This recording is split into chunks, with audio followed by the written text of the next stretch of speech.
ကြားရလားမသိဘူးเนาะအဲ့တော့ကျမတို့ကဒီမှာစာအုပ်လေးတွေကိုမှားလိုက်တယ်เนาะစာအုပ်လေးတွေကိုဒီမှာစာအုပ်လေးတွေ add to get ဆိုပြီးတော့နှိပ်လိုက်တယ်စာအုပ်လေးတွေကိုမှားတယ်ဆိုရင်အဲ့ဒီစာအုပ်တွေကိုနောက်ဆုံးဘေးရှင်းတဲ့အထိပေါ့เนาะအဲ့တော့ကြားတင်တာကိုရှင်းတဲ့အထိကျမတို့က check out လုပ်တဲ့အထိ data တွေကိုတည်သွားခြင်းတာဆိုတော့ page တွေအများကြီးကိုကြော်ပြီးတော့ data တွေကိုတည်သွားခြင်းနေဆိုရင်ကျမတို့က session နဲ့တည်မယ်အဲ့တော့ session နဲ့တည်မယ်လို့စိတ်ကူးလိုက်တော့ကျမကစဉ်းစားလိုက်တာပေါ့နော်ပထမတစ်ချိန် book ID 1ကိုမှားတယ်ဆိုပါစို့ book ID 1ကိုမှားတယ်ဆိုရင် session ရဲ့ book ID အခန်းထဲကို1ထည့်လိုက်တယ်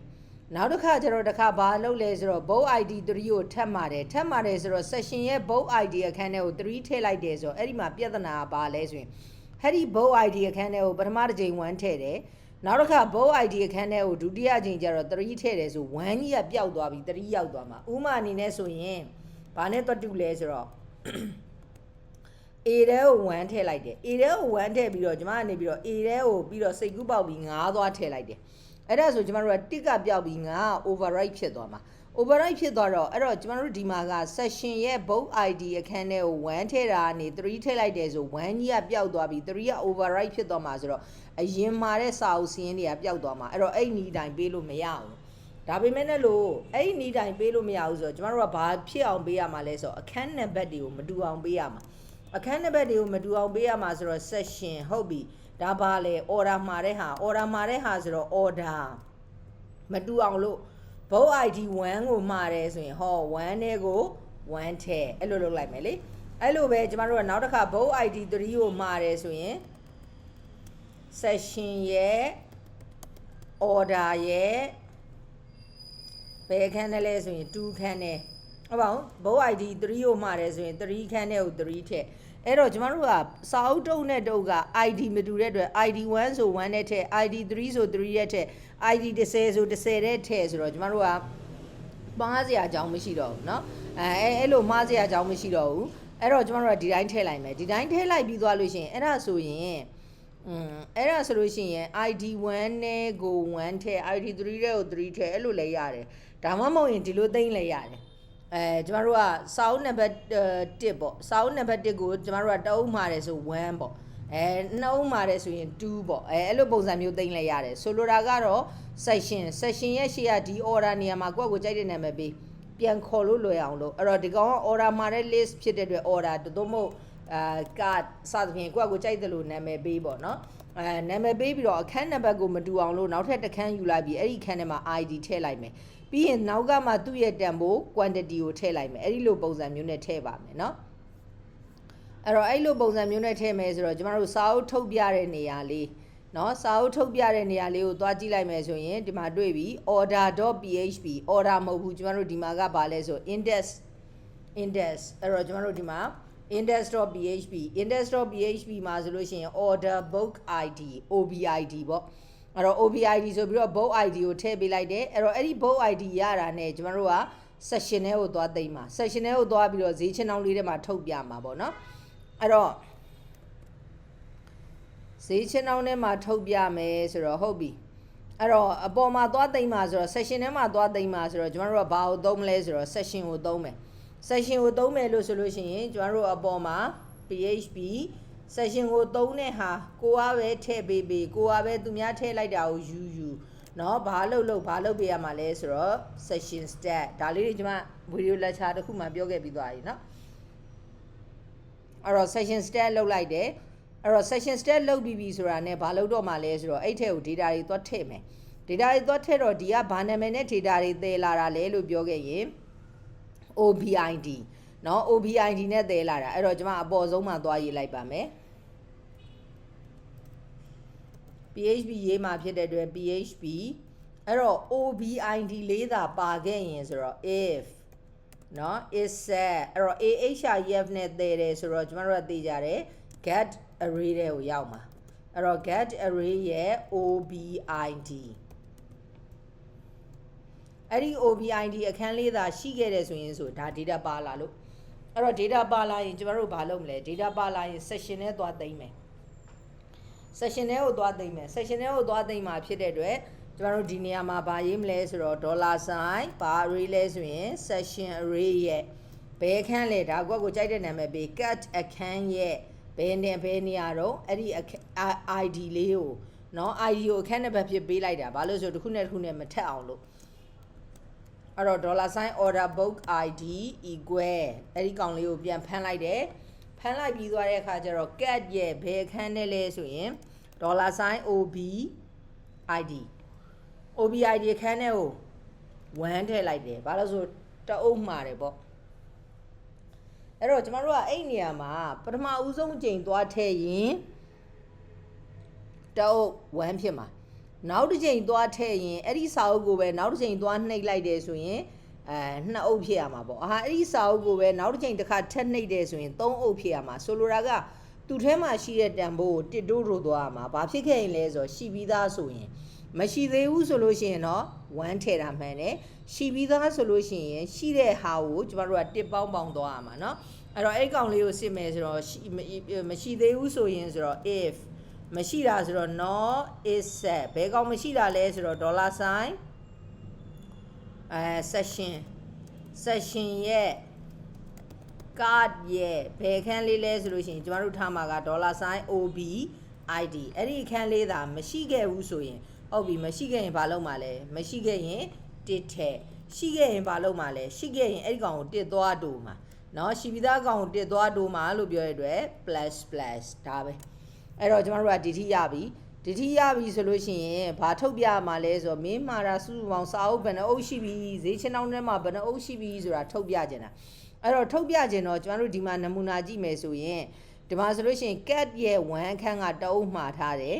cat ရဲ့စာအုပ် ID 3က2အုပ်မှာထားတယ်ဆိုတော့စုစုပေါင်းပေါင်းကြည့်လိုက်တော့3အုပ်အဲ့တော့ဆိုလိုတာက section ရဲ့ card ထဲမှာရှိတဲ့အရေးအတွက်တွေအားလုံးကိုကျမတို့ကပေါင်းပေးရမှာအဲ့တော့ section ရဲ့ card ထဲမှာရှိတဲ့ဆိုရယ် section ရဲ့ card လို့ပြောလိုက်လို့ရှိရင် section ရဲ့ card ကဒီထိရောက်သွားမှာဒီထိရောက်သွားမယ်ဆိုဒီနောက်ကကောင်လေးဒီဘာဖြစ်သွားမှာလဲဆိုတော့ key ဖြစ်သွားမယ်ဒီနောက်ကကောင်ဒီ value ဖြစ်သွားမယ်အဲ့တော့ key ဒီဘာဖြစ်မှာလဲဆိုလို့ရှိရင် ID ဖြစ်ပြီးတော့ value ဒီအုပ်အရေအတွက်ဖြစ်မှာအဲ့တော့အခုကျမတို့လိုချင်တာအုပ်အရေအတွက်ကိုလိုချင်တာဖြစ်တဲ့အတွက် value ကိုပေါင်းပေးရမယ်အဲ့တော့စာအုပ် ID ကတော့ key ထဲမှာရှိလိမ့်မယ်အဲ့တော့အဲ့ဒီဥစ္စာလေးကိုလုပ်မယ်ဆိုတော့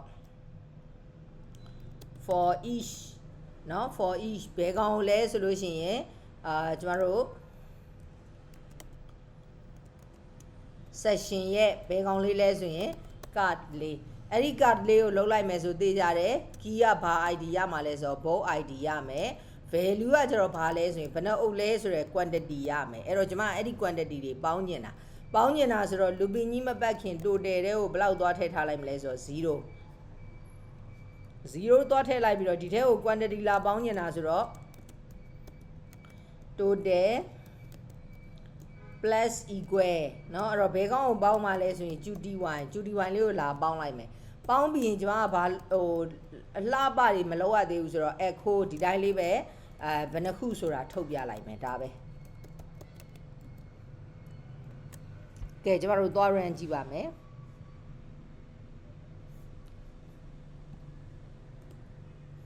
အဲ့တော့ဒီမှာဒီစာအုပ်တို့ကိုသွားထည့်ကြည့်လိုက်မယ်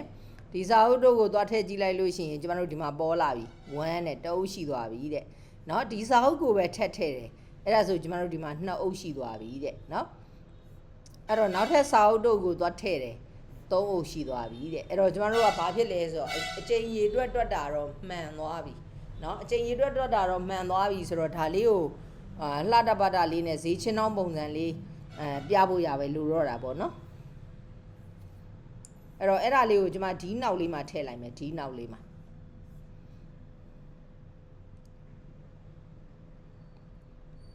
အဲ့တော့ကျွန်တော်တို့အခုဒီဥစ္စာက bootstrap လဲသုံးထားတာဖြစ်တဲ့အတွက် bootstrap ထဲကိုသွားလိုက်မယ် bootstrap ကျွန်တော်တို့ bootstrap ချိန်ပြီးသားထင်ပါတယ်ချိန်ပြီးသွားပြီအဲ့တော့ bootstrap ထဲကနေ bootstrap icon ပေါ့နော် icon ကတော့ချိန်ပြီးလားမချိန်ပြီးလားမသိသေးဘူးကျွန်မအဲ့တော့ card လို့ရိုက်ထည့်လိုက်မယ် card လို့နေဒီ card ထဲကိုမဝင်ခင်မှာ bootstrap ရဲ့ documentation တွေကိုရင်သွားလိုက်မယ်အဲ့ဒီ documentation တွေကိုသွားပြီးသူ့ထဲမှာအဲ့လို node တက်တာမျိုးလေးရေးပေးပြီးသားရှိတယ်ပေါ့နော် node တက်တာမျိုးလေးဒီကောင်ဒီမှာ node တက်တာလေးသူရေးပေးပြီးသားရှိတယ်ဒီမှာဆိုရင်ဒီလိုမျိုးလေး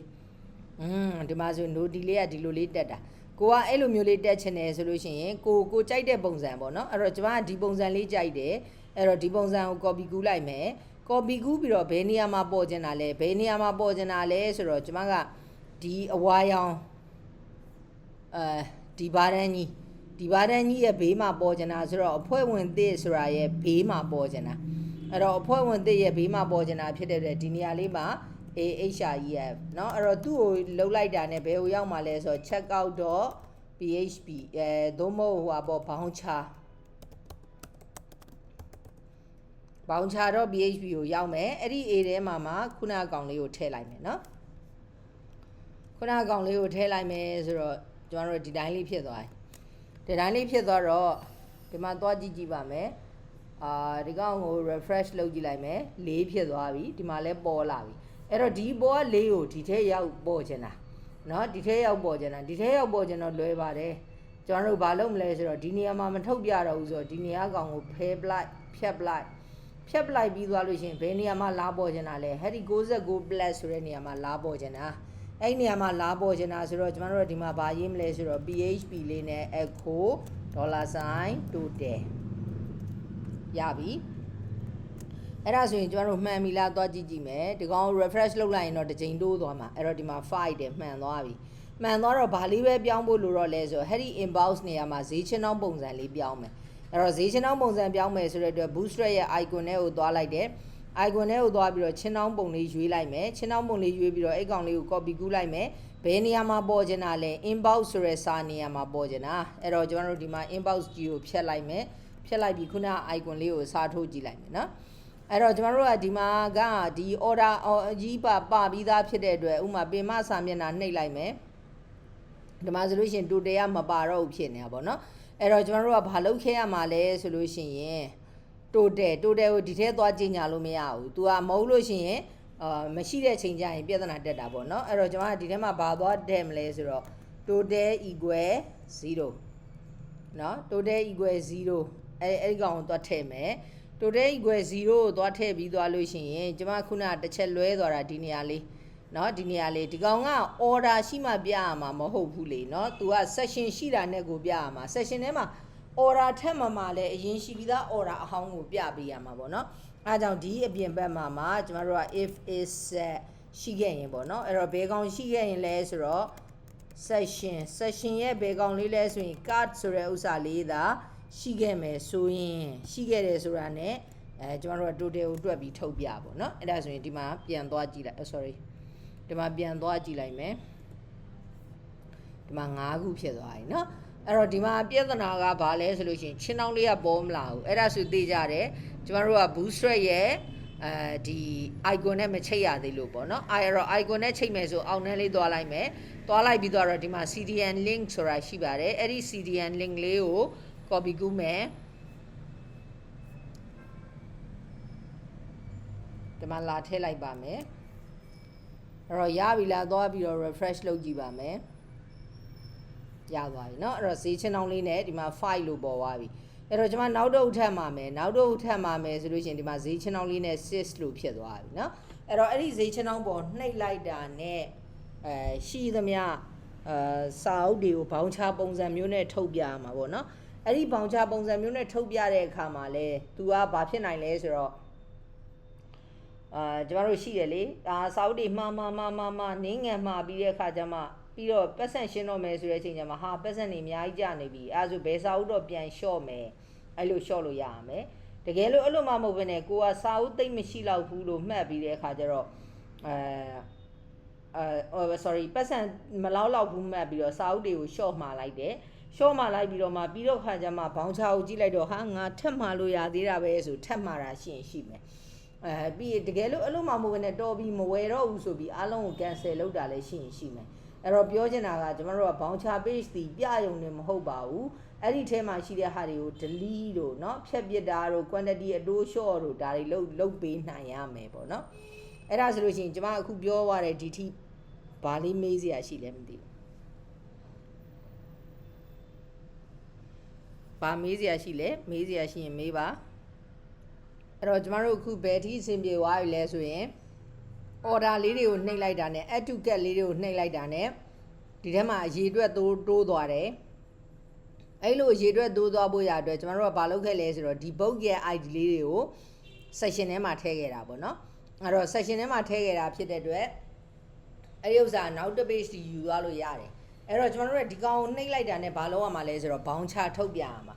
အဲ့တော့ bouncer ထုတ်ပြတော့ bouncer မှာဆိုရင်ဘာတွေပါမလဲဆိုတော့ကျွန်တော်တို့ navigate ဆင်ပါမယ်နံပါတ်ဆင်ပါပြီးသွားလို့ရှိရင်ဘာပါမလဲဆိုတော့စာအုပ်ရဲ့နာမည်ပေါ့ဒါမှမဟုတ်ကုတ်နံပါတ်ပေါ့ကုတ်နံပါတ်ပါမယ်ပြီးသွားလို့ရှိရင်စာအုပ်ရဲ့နာမည်ပါမယ်စာအုပ်ရဲ့နာမည်ပြီးသွားလို့ရှိရင် price ပါမယ်အရေအတွက်ပါမယ်total ဘယ်လောက်ကျလဲဆိုတာပါမယ်အဲ့လိုပုံစံမျိုးလေးနဲ့ထုတ်ပြမှာပေါ့နော်အဲ့တော့သူ့ကိုနှိပ်လိုက်တာနဲ့ voucher page ကိုရောက်သွားမှာမှန်တယ်ကျွန်တော်တို့က website တစ်ခုမှဆိုရင် page တွေအများကြီးရှိတယ်page တွေဘယ်လောက်ပဲရှိကျမတို့ကများသောအားဖြင့် website တစ်ခုရဲ့ဟာတွေဆိုရင်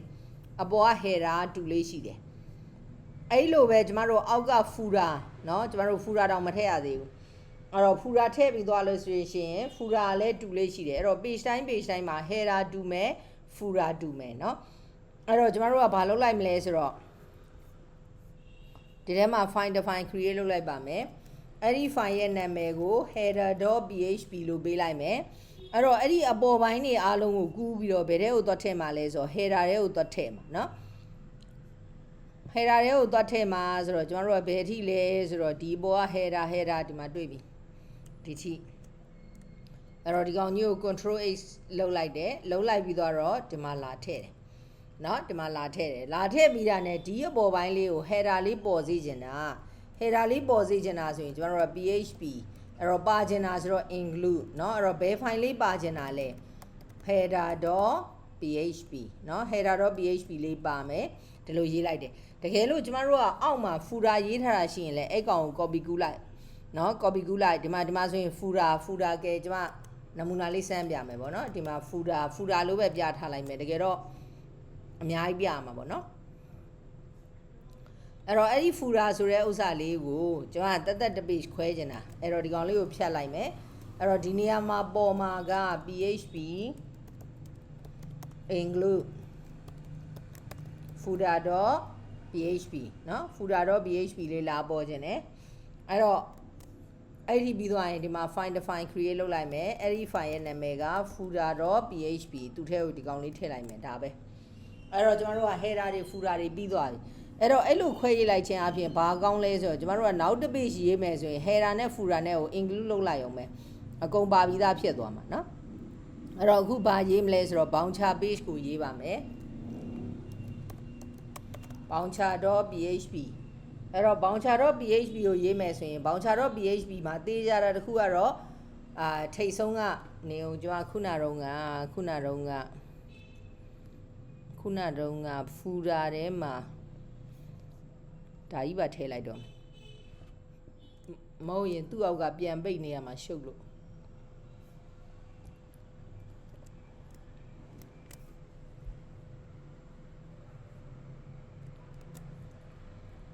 ရပြီ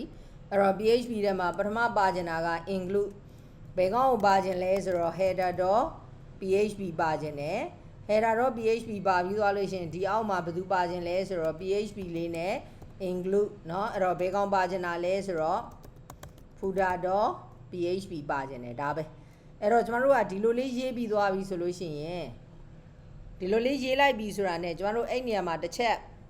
သိရမှာပေါ့နော်တစ်ချက်သိရမှာက php အပိတ်မှားနေအဲ့တော့ဒီနေရာမှာကျွန်တော်တို့တစ်ချက်သိရမှာကဒီမှာဆိုရင် header ကိုရေးလိုက်တယ်ဆိုတာနဲ့ header ထဲမှာကျွန်တော်တို့က section step ပါပြီးသား link နေရာလဲအားလုံးချိန်ပြီးသားအဲ့တော့ကျွန်တော်တို့ကတခြား page တွေမှာ section step ထပ်လုပ်စရာမလိုဘူး link နေလဲထပ်ချိတ်စရာမလိုဘူးအလွယ်တကူသုံးရုံပဲเนาะအဲ့တော့အဲ့ဒါက header နောက်တစ်ခုကကျတော့ကျွန်တော်တို့က index ထဲမှာနမူနာကိုကြည့်လိုက်မယ်ဆိုရင်အပေါ်မှာ header ရှိတယ်အောက်မှာ footer ရှိမယ်ခလေကောင်းကောင်ကို content ဆိုတဲ့ထဲမှာရေးထားတယ်ကဲအဲ့တော့ကျွန်မလည်းအဲ့လိုရေးမယ်ဆိုတော့ div.content အဲ့တော့အဲ့ content ထဲမှာဘာလုပ်ချင်တာလဲကျွန်တော်တို့က bouncer ပုံစံပြချင်တာပေါ့နော် bouncer ပုံစံပြချင်တော့ဆိုကြပါစို့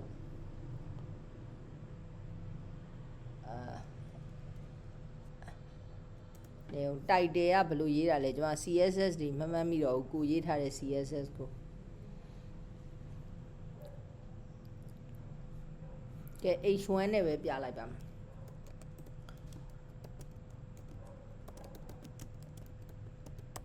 ကဲဟုတ်ပြီဒီလိုလေးပြလိုက်တယ်ပေါ့နော်ဒီလိုလေးပြလိုက်ပြီးသွားလို့ရှိရင်เนาะဒီလိုလေးပြလိုက်ပြီးသွားလို့ရှိရင်ကျွန်တော်တို့ကအောက်မှာ table လေးနဲ့ပြမှာပေါ့ table လေးနဲ့ပြမှာဆိုတော့ table လာမယ်အဲ့တော့အဲ့ table မှာမှကျွန်တော်တို့က row တစ်ချောင်းယူမယ်ဆိုတော့ tr ထဲမှာမှ th အဲ့ဒီ th ထဲမှာပထမလာမှာနံပါတ်စဉ်ပြီးသွားလို့ရှိရင် product code ပေါ့နော်အဲ့တော့ product ရဲ့ code number လာမယ် code number လာပြီးသွားလို့ရှိရင်နောက်တစ်ခုကကျ product ရဲ့ name လာမယ် name လာပြီးသွားလို့ရှိရင် price လာမယ် price ပြီးသွားလို့ရှိရင်ကျွန်တော်တို့ဘယ်နှခုလဲဆိုတော့အရေးအတွက်ပေါ့ quantity ပြီးရင် price နဲ့ quantity နဲ့မြှောက်လို့ရထားတဲ့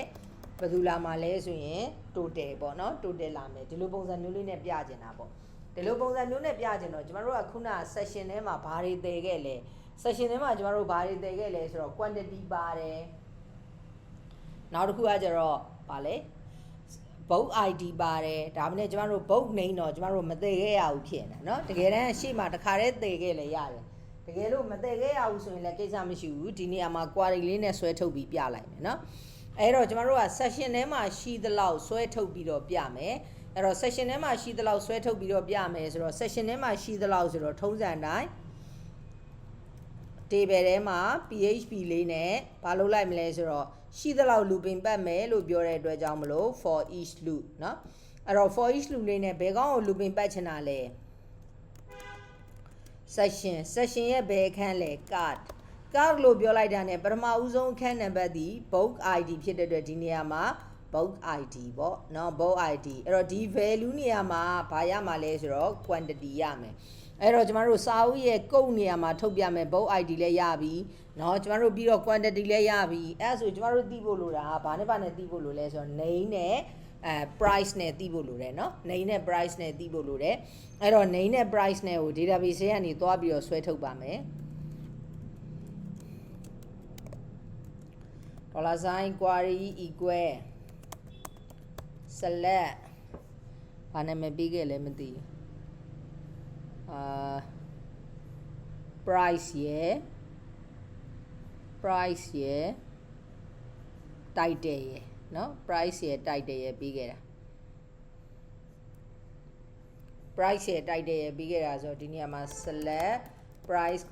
title from box where bind equal เนาะ bind equal အပေါ်မှာပြောခဲ့တဲ့$sign bind နဲ့ညီခဲ့ရင်အဲ့ဒီကောင်ဆွဲထုတ်ပါမယ်အဲ့ဒီကောင်ကိုဆွဲထုတ်လိုက်တော့ကျမတို့ကအဖြေထွက်မယ်အဲ့တော့$sign ans equal mysqli ဟုတ်ပါဘူး con query ထင်တယ်ကျမတို့ variable name ပေးခဲ့တာ con ထင်တာပဲ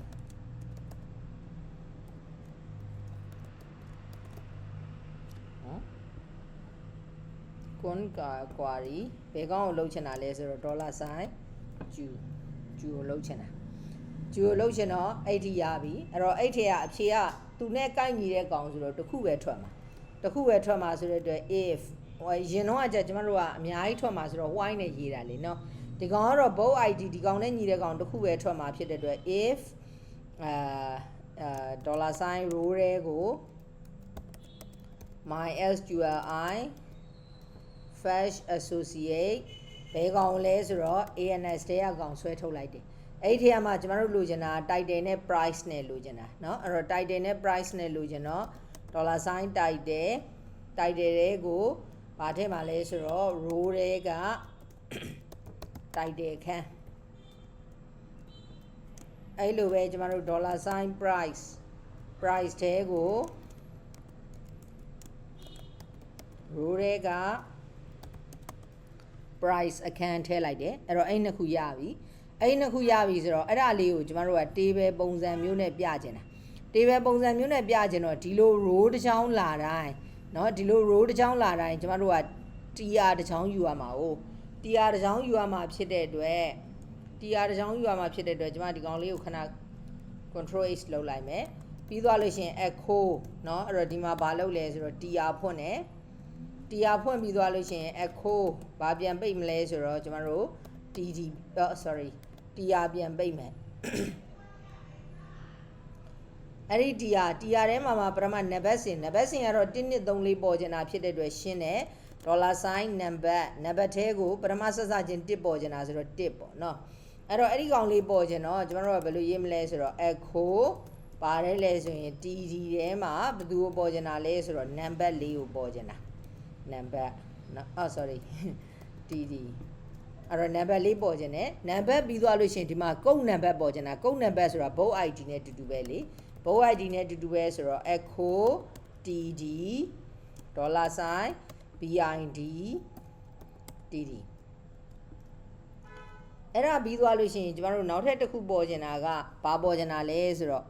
td price ရဲ့ဘုတ်တိုက်တဲ့ရဲ့ price ရဲ့ဆိုတော့ခုနဟာလေးလာတော့မှာအဲ့တော့ခုနဟာလာပြီခုနကလာပြီးတော့ဒီကောင်ကိုထုတ်ပြခြင်းတော့ဘုတ်တိုက်တဲ့နဲ့ price နဲ့ကိုထုတ်ပြခြင်းတော့ echo td dollar sign တိုက်တယ် td ပြန်ပိတ်အဲ့ဒါပြီးတော့ echo เนาะအဲ့တော့ဘယ်ကောင်ကိုထုတ်မလဲဆိုတော့ td dollar sign price ဘာပြန်ပိတ်မလဲဆိုတော့ td ပြန်ပိတ်အဲ့ဒီမှာကျွန်မက price လေးကိုပြီးရင်သုံးညင်နေတာပေါ့နော်အဲ့တော့ကျွန်တော်တို့ဒီမှာဘယ်ထိပြီးသွားပြီလဲဆိုတော့ name လဲထုတ်ပြပြီးသွားပြီ price လဲထုတ်ပြပြီးသွားပြီဟော quantity ကဒီမှာရှိတယ်ပြီးရင်ဘာကိုထုတ်ပြခြင်းလဲဆိုတော့ total ကိုထုတ်ပြခြင်းတယ်အဲ့တော့ဒီနေရာမှာ quantity ကိုထုတ်ပြခြင်းတာဖြစ်တဲ့အတွက်ဒီနေရာမှာ qty ပြီးသွားလို့ရှိရင်ကျွန်တော်တို့ကဘာတွက်ရမှာလဲ total တွက်ရမှာအဲ့တော့ total တွက်ရမှာဆိုတော့ price သိပြီးရင် total တွက်လို့ရပြီအဲ့တော့ total ကိုလိုချင်တယ်ဆိုရင်price နဲ့ကျွန်တော်တို့ခုနကယူခဲ့တဲ့ quantity နဲ့မြောက်ပေါ့နော်အဲ့တော့မြောက်ဆိုတော့ဒီနေရာမှာ quantity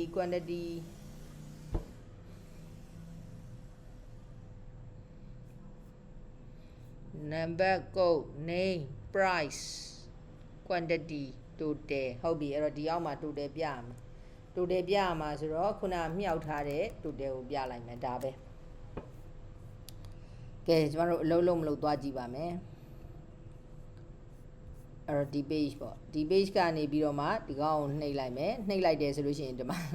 error တက်သွားပြီပေါ့နော်အဲ့တော့ဘယ်နေရာမှာ error တက်လဲဆိုရင် line number 20တဲ့ line number 20မှာ error တက်တယ်တဲ့အဲ့တော့ line number 20မှာ error တက်တယ်ဆိုတာသိကြတဲ့ database နဲ့မချိတ်ခဲ့လို့နော်အဲ့တော့ database နဲ့ချိတ်ချင်တယ်ဆိုရင် db.php ကိုလှမ်းခေါ်ရမှာဒီမှာကွန်းလို့ကြီးညာခဲ့တာ哦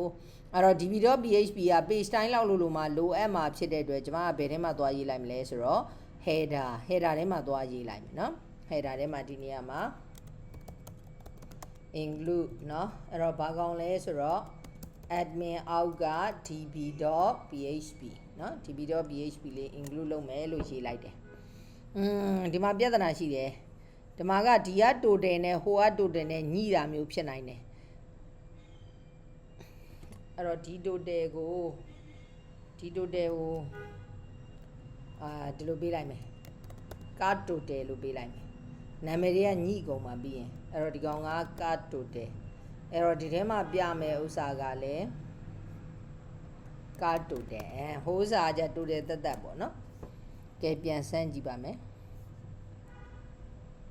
ပေါ်သွားပြီ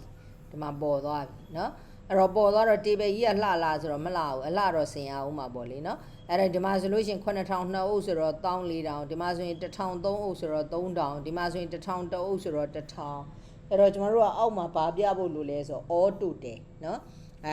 14000ရယ်3000ရယ်18000 18000ရယ်1000ရယ်18000အဲ့ဒါပြဖို့လိုတယ်အဲ့ဒါပြဖို့ရအတွက်ဆိုရင် all total ပေါ့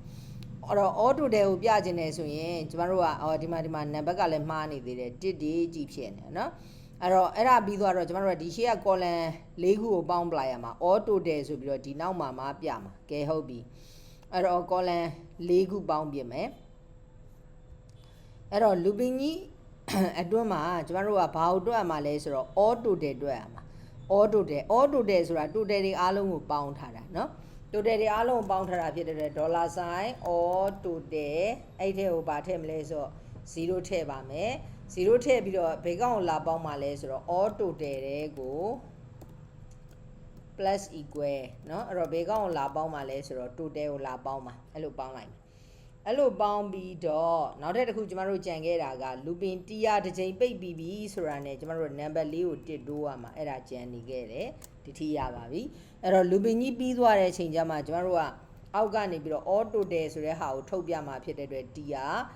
ရထဲမှာ td ကိုမှာ column span ဘယ်နှခန်းပေါင်းမှာလဲဆိုတော့ဘယ်နှခန်းပေါင်းမှာလဲမသိတော့1 2 3 4 5ခန်းပေါင်းမှာเนาะ5ခန်းပေါင်းမယ်အဲ့တော့ column span 5အဲ့ဒီ column span 5ထဲမှာဘာပေါ်ကျင်တာလဲဆိုတော့ all total เนาะအဲ့ဒါပြီးသွားတော့မှနောက်ထပ် td တစ်ခုတည်းယူပြီးတော့အဲ့ td ထဲမှာပေါ်ကျင်တာကတော့ php echo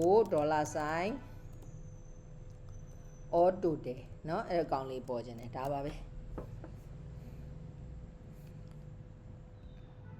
ကျွန်တော်တို့ဒီမှာ all total 18000ဒါမှနဲ့ table ပုံစံကမလာသေးဘူးအဲ့တော့ table ပုံစံကိုလှအောင်ပြင်မယ်ဆိုတော့ကျွန်တော်တို့က bootstrap ကိုသုံးပြီးသားဆိုတော့အထူးတလဲလှအောင်ပြင်နေစရာမလိုဘူး class table ကိုသုံးမယ်လို့ပြောလိုက်ပြီးရင် table ကျွန်မထင်တယ်အမဲရောင်လေးဆိုအဆင်ပြေမယ်ထင်တယ် table dark table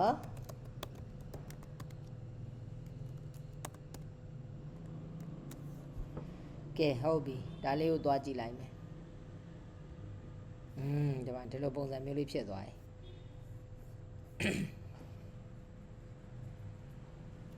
အဲ့တော့ကျမတို့ကဒီနေရာမှာဘာလေးကြီးကြံခဲ့လဲဆိုပြောရင်းနဲ့ကြံသွားတာဒီမှာ1 2 3ကလည်းမှန်သွားပြီ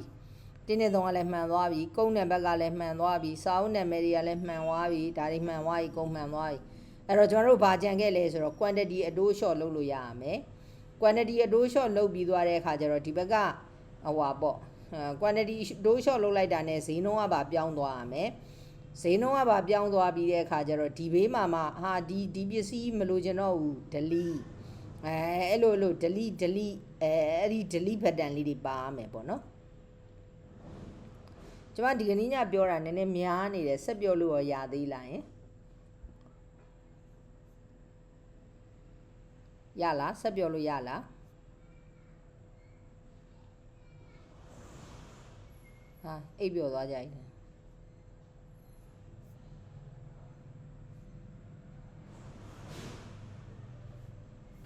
အားလုံးလောက်ပါအောင်ဆက်ပြောလို့ရသေးလား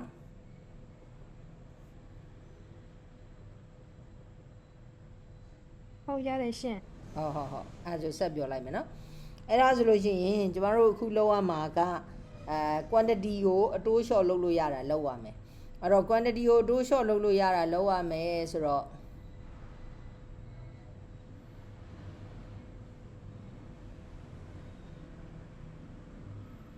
quantity အတိုး short လုပ်လို့ရတာလောက်ရမယ်နောက်တစ်ခု delete ချတာလောက်ရမယ်အဲ့တော့ဒီနေရာမှာ th လေးပေါ့နော် th လေးနဲ့ th လေးတစ်ခုထပ်ထည့်လိုက်တယ်အဲ့တော့ဒီထဲမှာလဲecho နော် echo လေးနဲ့နောက်ထပ် td တစ်ခုယူလိုက်မယ်အဲ့ဒီ td ထဲမှာကျမတို့ကဘာလုပ်ချင်တာလဲဆိုတော့ဖြတ်ချင်တာဆိုတော့ထုံးစံတိုင်း UI rewriting နဲ့ရေးမှာပေါ့နော်href a tab ပြန်ပိတ်အဲ့ဒီ a tab ထဲမှာပေါ်ကျင်တာတကယ်တော့ချင်းနှောင်းပုံလေးထည့်ရင်လှတာပေါ့နော်ချင်းနှောင်းပုံလေးဆိုတာဖြတ်တဲ့ချင်းနှောင်းပုံလေးပြောတာအခုတော့ဒီတိုင်းလေးခဏရေးလိုက်မယ်ထူပါဦးတခါလေးထည့်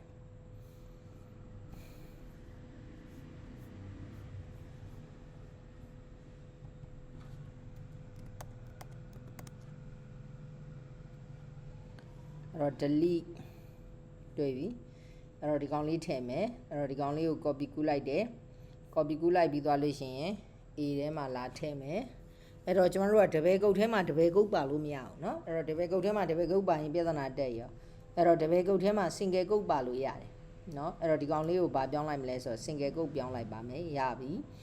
အဲ့တော့ဒီကောင်လေးကိုလှမ်းခေါ်တယ်ဆိုရင်ကျွန်တော်တို့ကဒီ page ကိုပဲပြန်သွားကြတာဒီ page ကိုပဲပြန်သွားခြင်းတော့ bouncer.php ကျွန်တော်တို့ရင်သိနေကြအတိုင်းပဲdelete လုပ်ချင်တာပေါ့ delete လုပ်ချင်တဲ့ id ဆိုတဲ့အတွက် dbind ပေါ့ DBID ရဲ့နောက်မှာကျမတို့က both ID ကိုတည်သွားမှာဆိုတော့$sign BID ကဲလုံးလုံးမလုံးစမ်းကြည့်ပါမယ်ရပြီဒီမှာဆိုရင်ချင်းနှောင်းပုံလေးတွေပေါ်နေပြီအဲ့တော့ချင်းနှောင်းပုံလေးတွေပေါ်နေတော့ဒီကောင်ကအောက်ကဟာကျတော့ဒီမှာတချမ်းပဲ့ကြီးဖြစ်နေဘာလို့ဆိုတော့ဒီမှာ TD တစ်ခုထပ်ထည့်လိုက်တော့ဒီအောက်မှာလည်းနောက်ထပ် TD တစ်ခုထပ်လာမှာပေါ့နော်A HIF ပေါင်ချတော့ PHP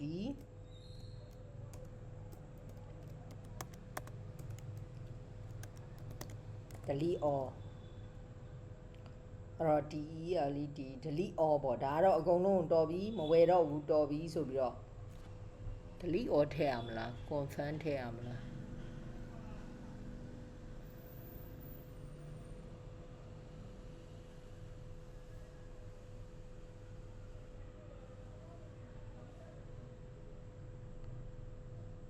delete all ကို confirm လို့အဲ့ဒါတွေကအောက်မှာထားလိုက်မယ်ကဲဟုတ်ပြီအဲ့ဆိုရင်ဒီမှာကဒါရပြီဒါရပြီဆိုတော့ကျွန်တော်တို့ဒီမှာသွားပြီးတော့ refresh လုပ်ကြည့်ပါမယ် refresh လုပ်ကြည့်လိုက်လို့ရှိရင်ဒီလိုပုံစံမျိုးလေးပေါ်သွားပြီပေါ့နော်ဒီလိုပုံစံမျိုးလေးပေါ်သွားတော့ဒီမှာ delete လေးတွေကိုနှိပ်ကြည့်အောင်နှိပ်ကြည့်တယ်ဆိုရင်ဒီမှာဒီမှာ DID ဒီမှာecho တဲ့ဒီမှာ2015တဲ့ဘာတွေပေါ်နေလဲမသိဘူးเนาะအဲ့တော့ DBID ရဲ့နောက်မှာကျွန်တော်တို့မှားတယ်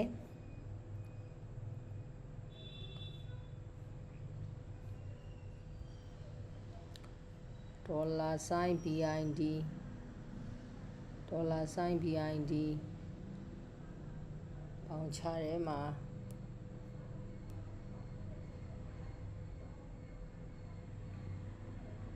PHP echo $sign BID PHP ပြန်ပိတ်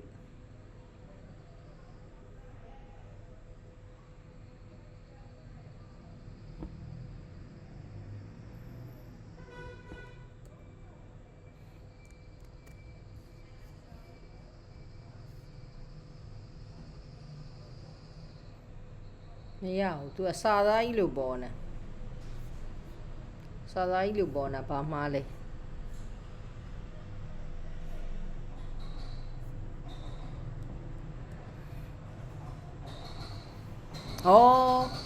sorry echo ထဲမှာ echo ကြီးထက်ထဲတော့သူကမျက်စိတွေလဲကုန်တယ်ကျွန်မရေးနေတာ echo ထဲမှာရေးနေတာ哦အဲ့တော့ဒီနေရာမှာ$sign BID ဆိုရင်ရပြီအဲ့တော့ကျွန်တော်တို့ဒီမှာသွားပြီးတော့ refresh လုပ်ကြည့်လိုက်မယ်အဲ့တော့ဒီကောင်ကိုနှိပ်ကြည့်မယ်ဒီမှာ delete 15ပါသွားပြီဒီမှာ14ဒီမှာ73ဒါပဲအဲ့တော့အဲ့ဒီကောင်ပါခဲ့ရင်အဲ့ဒီကောင်ကိုဖြတ်ဆိုတော့လောက်ရမှာအဲ့တော့ကျွန်တော်တို့ကဘာလဲဆိုတော့ DBID သာပါခဲ့တယ်ဆိုရင်အဲ့ဒီကောင်နဲ့ညီတဲ့ကောင်ကို section နဲ့သွားဖြတ်အဲ့တော့ဖြတ်ပြီးတော့မှ table ကိုထုတ်ပြရမှာလीဘာလို့ဆို table ထုတ်ပြပြီးမှဖြတ်တယ်ဆိုရင် table ကြီးထဲမှာရှိသေးတယ်ပြက်သွားပြီအဲ့လိုမျိုးမမှန်ကန်တော့ဦးတွေဖြစ်ကုန်မှာပေါ့နော်အဲ့တော့ကျွန်တော်တို့ကဘာလုပ်ရမှာလဲဆိုတော့ table မဖြတ်ခင်ဆိုတော့အပေါ်ဆုံးသာတက်ရေးလိုက်တော့မယ်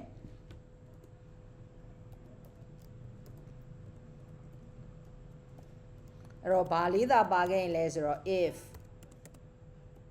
is set เนาะအဲ့တော့ကျွန်တော်တို့ဟိုဟာ AHIF နဲ့တည်တာဆိုတော့$sign get array ရဲ့ DBID เนาะ DBID အခန်းလေးသာပါခဲ့ရင်အဲ့ဒီ DBID အခန်းလေးကိုယူလိုက်မယ်เนาะအဲ့တော့ BID equal $sign get array ရဲ့ DBID เนาะ DBID ကိုယူလိုက်တယ်ယူပြီးတော့အဲ့ဒီကောင်ကိုဘယ်ထဲကသွားဖြတ်မှာလဲ session ထဲကသွားဖြတ်မှာ session မှာဖြတ်ချင်တယ်ဆိုရင်ကျွန်တော်တို့က unset ဒါပဲ answer လေးသုံးလိုက်ရင်ရပြီအဲ့တော့ဘယ်ကောင်လဲဆိုတော့ session ရဲ့เนาะဘယ်ထဲရတော့ cal ထဲကဘယ်ကောင်လေးတော့ဆိုတော့ဒီကျွန်တော်တို့က both ID ပေးခဲ့တာကိုအဲ့ဒါကို answer လုပ်လိုက်တာပဲကဲအဲ့တော့ကျွန်တော်တို့ဒီမှာ refresh လုပ်ကြည့်ပါမယ် refresh လုပ်ကြည့်မယ်ဆိုတော့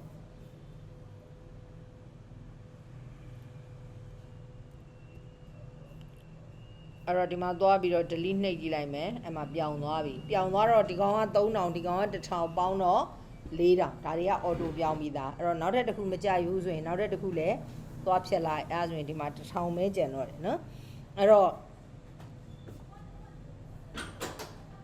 အဲ့တော့ဒီထိရလားမသိနော်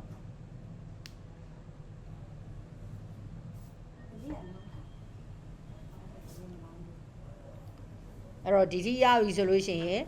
ကျွန်တော်တို့ဘာဆက်လုပ်မလဲဆိုတော့ quantity အတိုး short လုပ်တာเนาะ quantity ကိုအတိုး short လုပ်ချင်တာ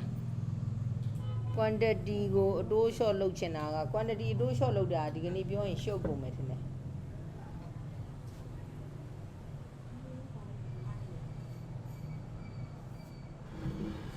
quantity အတိုး short လုပ်တာဒီကနေ့ပြောရင်ရှုပ်ကုန်မလားမသိ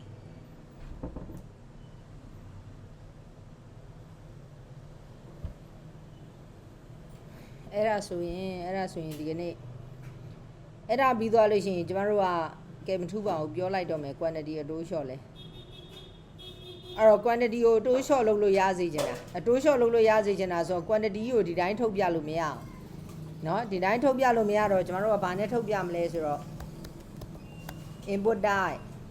เนาะတပည့်ကုတ်ထဲမှာတပည့်ကုတ်လာလို့မရဘူးဆိုတော့ single ကုတ်လေးနဲ့ number เนาะ number အဲ့တော့သူ့ရဲ့ minimum ဒီအနည်းဆုံးတစ်ခုတော့ရှိရမယ် minimum ဒီအနည်းဆုံးတစ်ခုတော့ရှိရမယ်သူထဲမှာပေါ်ခြင်းတဲ့ value ကကျတော့ခုနကတော့ sorry QTY ကိုပေါ်ခြင်းတာအဲ့ဒါဆိုကျမတို့ကအတိုး short လုပ်လို့ရသွားပြီအဲ့တော့ဒီမှာသွားပြန်ကြည့်မယ်ဆိုဒီမှာဒီကောင်လေးကဒီမှာအတိုး short လုပ်လို့ရတယ်ဒါမှမဟုတ် तू အတိုး short လုပ်တိုင်းဒီကောင်ကပြန်ပြောင်းဖို့လိုတာเนาะအဲ့ဒီကောင်လေးကမပြောင်းသေးဘူးဖြစ်နေတာပေါ့เนาะအဲ့ဒါလေးကိုကျမတို့ပြောင်းရမယ်ဆိုတော့ဒီကောင်ကိုပြောင်းတာနဲ့ဒီကောင်ကပါလိုက်ပြီးတော့ပြောင်းညင်တာပေါ့เนาะ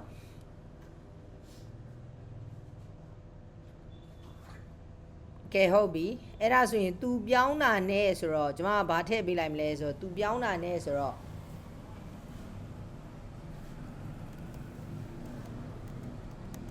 on chain เนาะအဲ့တော့ပြောင်းတာနဲ့ဘာလုပ်မှာလဲဆိုတော့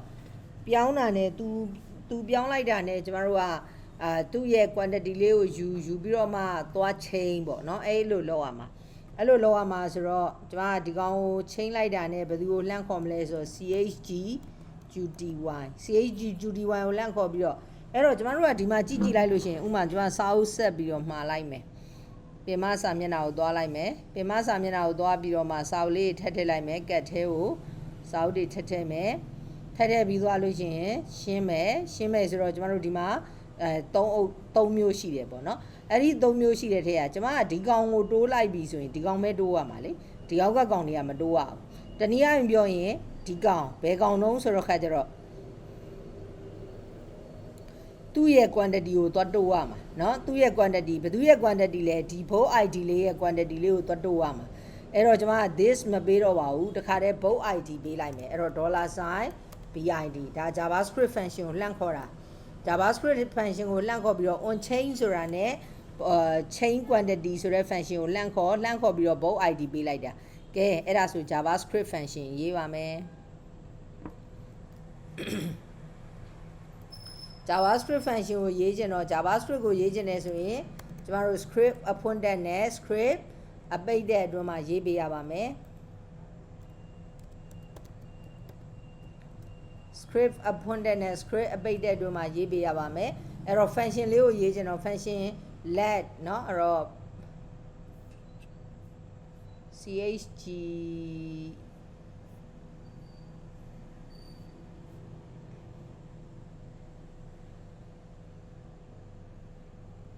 both id လေးရယ်ဒီကောင်ဆိုတော့ this ရယ်ထည့်ပေးလိုက်တယ်အဲ့တော့ तू က parameter နှစ်ခုပေးလိုက်တာပေါ့နော်စာအုပ် id ရယ်ပြီးတော့နောက်ကဒီကောင်ဆိုတာဘာလို့ဆိုအဲ့ထဲကတန်ဖိုးယူရမှာမလို့เนาะအဲ့ထဲက तू quantity ဘယ်လောက်ဖြစ်သွားတာလဲဆိုတော့ quantity တန်ဖိုးယူရမှာဖြစ်တဲ့အတွက်နှစ်ခုကိုထည့်ပေးလိုက်တယ်ဆိုတော့ကျွန်တော်တို့ကဒီမှာသွားယူမှာပေါ့နော်ခုနကဒီမှာ let chg QTY equal ဒါ JavaScript function ရေးတဲ့နေ့ parameter နှစ်ခုလက်ခံမယ်ပထမတစ်ခုက both id ဒုတိယတစ်ခုကကျတော့အဲ့ input အဲ့ quantity လေးပေါ့နော် q element ပေါ့ quantity element လေးလက်ခံလိုက်မယ်လက်ခံလိုက်ပြီးသွားလို့ရှိရင်ကျွန်မအရင်ဆုံးဘာထုတ်ကြည့်မလဲဆိုတော့ alert ထုတ်ကြည့်မယ်เนาะ အဲ့တော့ဘာလေးကိုအလားထုတ်ကြည့်မှလဲဆိုတော့ကျမတို့ပါလာခဲ့ရဲ့လားပေါ့ပါလာခဲ့ရဲ့လားဆိုတော့ BID เนาะ BID plus ဂျားထဲမှာအပြောက်လေး2ပြောက်ချားမယ်ချားပြီးတော့မှကျူအီးထဲမှာရှိတဲ့ value လေးကိုထုတ်ကြည့်လိုက်မယ်အဲ့တော့ကျမတို့စမ်းကြည့်ပါမယ်ကျမဒီကောင်ကိုချိန်ကြည့်လိုက်မယ်ဟောဒီမှာ73နဲ့2အုပ်ဖြစ်သွားတယ်တဲ့เนาะအဲ့တော့ကျွန်တော်တို့ဒီကောင်ကိုလှုပ်ကြည့်လိုက်မယ်ဟော7နှစ်2အုပ်ဖြစ်သွားတယ်တဲ့ဒီကောင်လေးကိုပြန်လျှော့ကြည့်မယ်ဟော73တအုပ်ပဲကျန်တော့တယ်တဲ့အဆင်ပြေပြီလေเนาะအဲ့တော့ဘာရပြီလဲဆိုတော့ ID ရပြီ quantity ရပြီအဲ့ဒါဆိုရင်ကျွန်တော်တို့ဘာရေးမှာလဲဘာရေးမှာလဲဆိုတော့ဒီ page ကိုပြန်ခေါ်ပြီးတော့မှ section လေးဟိုဟာလောက်လိုက်ရင် section တွေကနေသွားပြီးတော့ short လိုက်လို့ရှင်ရပြီเนาะ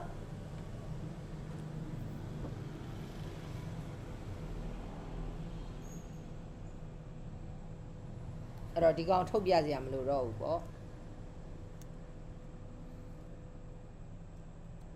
ညဒီလိုတော့ရေးလို့မရဘူးထင်တယ်ကျွန်မတစ်ခါမှမရေးဘူးဒီလိုစမ်းကြည့်ဒေါ်လာဆိုင် section ရဲ့ဘယ်ကောင်လဲဆိုတော့ BID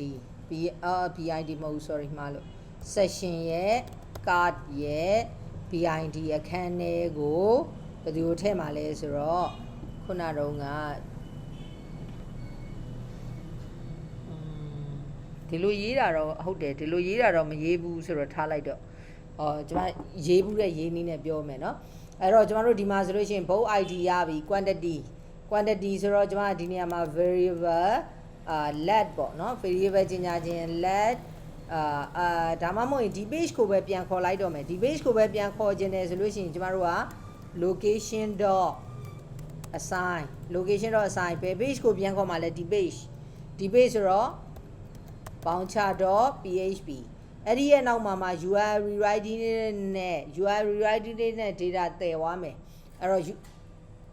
URL rewriting နဲ့ data တည်သွားမယ်ဆိုတော့ပထမတည်မှာက both id အဲ့တော့ကျွန်တော်တို့ကဒါဘာလုပ်ချင်တာလဲဆိုတော့ update လုပ်ချင်တဲ့ both id ဆိုတော့ ubid လေးနဲ့UBID နဲ့ဘယ်ကောင်ကိုတည်သွားမှာလဲဆိုတော့ set ချင်တယ်ဆိုရင် plus အဲ့တော့ဘယ်ကောင်ကိုတည်သွားမှာလဲဆိုတော့ BID เนาะအဲ့ဒါပြီးသွားလို့ရှိရင် plus ဆက်ပြီးတော့တည်ချင်တာဆိုတော့ ampersand နောက်တစ်ခုကဘာတည်ချင်တာလဲဆိုတော့ Q ပေါ့ quantity QTY အဲ့တော့ QTY ရဲ့နောက်မှာဆက်ပြီးပေါ်ချင်တာက QE.value ရပါပြီအဲ့ဒါဆိုရင်ဒီ page ကိုပြန်ခေါ်လိုက်မယ်ကျွန်တော်တို့ home mode စမ်းကြည့်အောင်home mode စမ်းကြည့်မယ်ဆိုလို့ရှိရင်ဒီကောင်ကို refresh လုပ်ကြည့်လိုက်မယ် refresh လုပ်ကြည့်လိုက်ပြီးတော့ဒီကောင်လေးကိုတစ်တိုးကြည့်လိုက်မယ်တစ်တိုးကြည့်လိုက်လို့ရှိရင်ဒီမှာ UBID က73နဲ့ QTY က2တဲ့ဟောဒီ page ကိုပြန်ခေါ်သွားပြီเนาะအဲ့တော့ဒီ page ကိုပြန်ခေါ်သွားပြီဆိုတော့ကျွန်တော်တို့ဒီမှာ QTY ရဲ့နောက်က equal လေးကြာကြံခဲ့ပါတယ်ကဲဟုတ်ပြီအဲ့ဒီကောင်ကိုရေးမယ်ဆိုတော့ကျွန်တော်တို့ဒီမှာရေးလိုက်ရုံပဲအဲ့တော့ data ပါလာပြီဆိုတော့ if is set ဘယ်ကောင်ပါခဲ့ရင်လဲဆိုလို့ရှိရင် $sign get array ရဲ့ဘယ်ကောင်လေးပါခဲ့ရင်လဲဆိုတော့ UBID เนาะ UBID သာပါခဲ့တယ်ဆိုရင် UBID သာပါခဲ့တယ်ဆိုရင်ကျမတို့ UBID equal UBID equal $sign get array ရဲ့ဘယ်ကောင်ရမှာလဲဆိုတော့ UBID ရမယ် UBID ရပြီးသွားလို့ရှိရင်ကျမတို့ဘာရမလဲဆိုတော့ quantity QTY quantity ကိုလိုချင်တော့ $sign get array ရဲ့ကျွန်တော်တို့ခုနပေးခဲ့တာက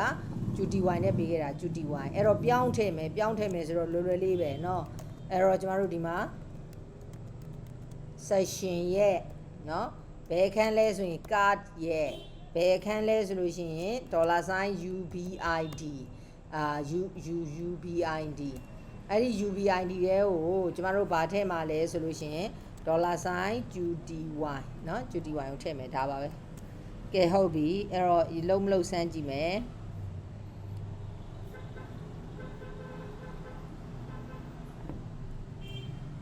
ဒါပေါင်းချပေးကဲဒီကောင်ကိုတိုးကြည့်လိုက်မယ်ဒီကောင်ကိုတိုးကြည့်လိုက်မယ်ဆိုလို့ရှိရင်ဒီမှာ2အုပ်ဖြစ်သွားပြီ2အုပ်ဖြစ်သွားတော့1000 2အုပ်ဆိုတော့ဒီမှာ2000တခါတည်းတွက်သွားတယ်အဲ့တော့2000ရဲ့9600ရဲ့9000ရဲ့ပေါင်းတော့16000 600ပေါ့နော်အဲ့လိုဖြစ်သွားဒီကောင်လေးကိုဖြတ်ချင်တယ်ရတယ်ဖြတ်လိုက်လို့ရှင်လည်းပြတ်သွားပြီအဲ့တော့ကျမတို့ကဘာဖြစ်လဲဆိုတော့ quantity အတိုးလျှော့လဲရသွားပြီเนาะ quantity အတိုးလျှော့လဲရသွားပါပြီနောက်တစ်ခုကဖြတ်ချင်လည်းဖြတ်လို့ရပြီเนาะ အဲ့တော့ continue shopping လုပ်ချင်တယ်ဆိုလို့ရှိရင်တော့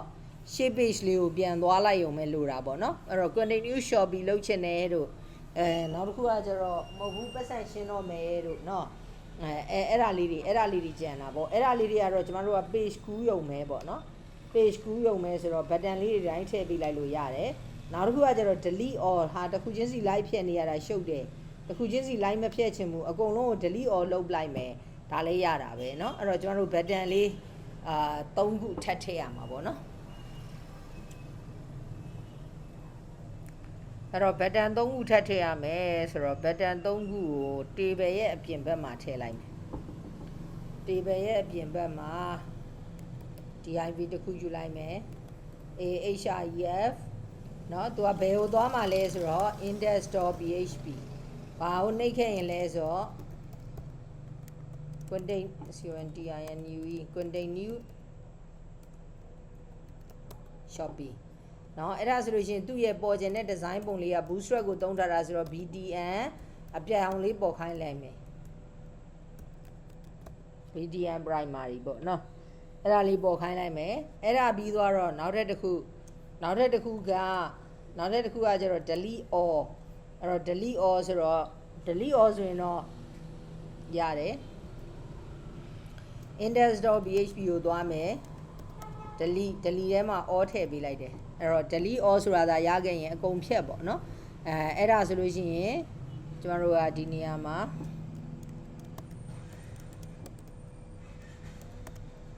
cancel order ပေါ့เนาะ cancel order အဲ့လိုမှမဟုတ်ဘူးအဲ့လိုမှမဟုတ်ဘဲနဲ့ပတ်စံရှင်းတဲ့စီကိုဆက်သွားမယ်ပေါ့เนาะနောက်ကအဲ့လိုဖောင်ဖြည့်တာဘယ်ကိုပို့ရမလဲဘာညာအဲ့ဒီဖြည့်တဲ့အဆင့်ကိုဆက်သွားမယ်ဆိုရင်เนาะကျမတို့က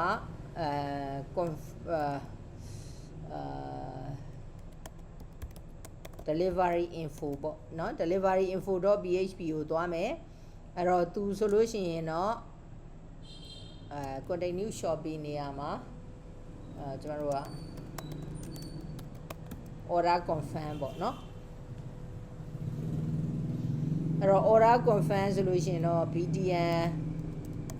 ဆက်ပေါ့เนาะအဲ့တော့ဒီကောင်ဆိုလို့ရှိရင်တော့ btn အနီအောင်ပြလိုက်မယ်ဆိုတော့ btn danger ပေါ့အဲ့တော့သူတို့ညာဘက်ကပ်ပြီးပေါ်ကျင်တာညာဘက်ကပ်ပြီးပေါ်ကျင်တယ်ဆိုတော့ကျမတို့ကရှင်းရှင်းလေးပဲ class test and